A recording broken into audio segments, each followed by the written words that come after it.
Hi everyone, Yevi here, and welcome to the Inktwell. This is my YouTube channel for everything having to do with pens, paper, and other stationery items.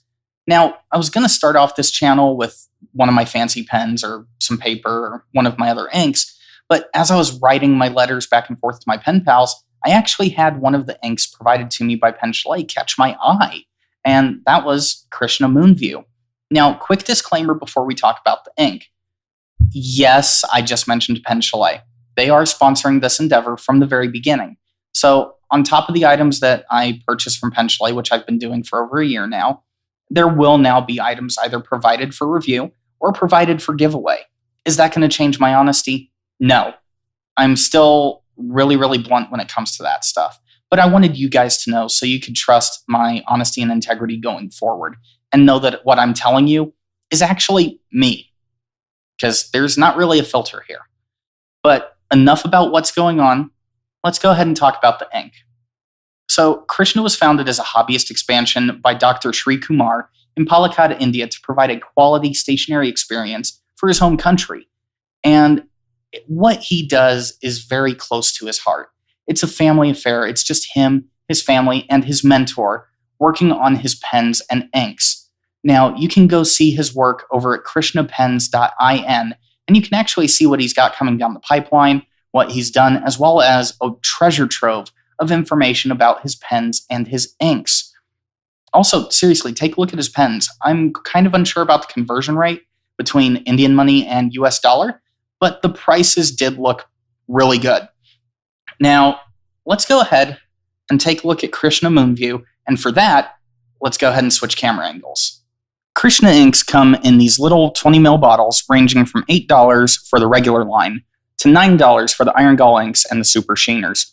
Now, minding the label, from where I may or may not have spilled some ink when I was filling my pen, I really like these glass bottles. They're substantial, you can drop them without having to worry, and they give enough character without stealing the show from the ink inside.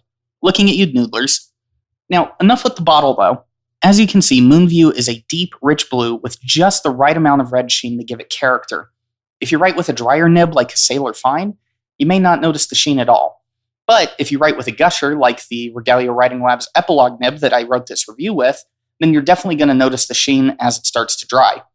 The pen and the nib are currently on their way to a new home, but you can check out the Epilogue nib over at Instagram at Reaching Ralph, and the pen is also on Instagram at Red Dragon Pen Co. Links in the description. To get a good idea of the color, I did 3 separate swatches. The first was with the triple broad of the Epilogue. The second was with your typical cotton swab. And the third, I took a turkey baster and decided to go ahead and just drip it on the paper. As you can see, the blue really shows through on all 3 of them.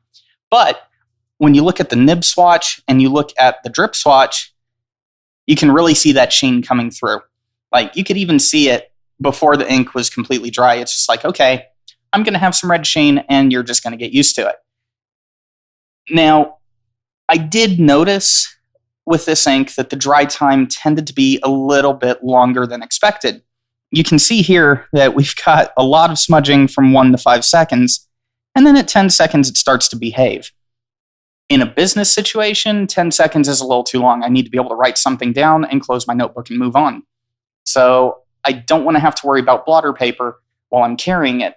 That being said, though, if you're using a drier nib, it may still be a good ink. That's just something you're going to have to take into account when you're using this ink on a wetter nib. Now, you can see at the bottom here where I did stack it up against a few of the other blues that I've been writing with recently. It's a good middle spectrum rich blue. Personally, I think it would be the perfect ink if slightly brighter, like the Edelstein Topaz or the KWZ Azure No. 4, but for what it is a good blue ink. And like I was saying, if we could get a little bit of a faster drying time out of it, or if I was using it in a finer nib, this would be a work ink for me. I mean, granted, I work in an environment where I can get away with having a little bit of sheen on the paper, but I don't think your boss is going to kill you if you're using a blue ink that still qualifies for what it does, as long as you're not using it on like an official document. Now, there's one other thing I look for in an ink that I can't show you on this sheet of paper. For that, we're going to have to go over to the kitchen sink. Okay, so I couldn't get my microphone into the kitchen to get the audio I wanted. So I'm going to turn the faucet on. And as you can see, I'm pretty much torturing this ink as much as humanly possible. I've got a piece of Rhodia dot pad paper sitting on a cutting board, and it's running under the faucet for about 15 to 20 seconds.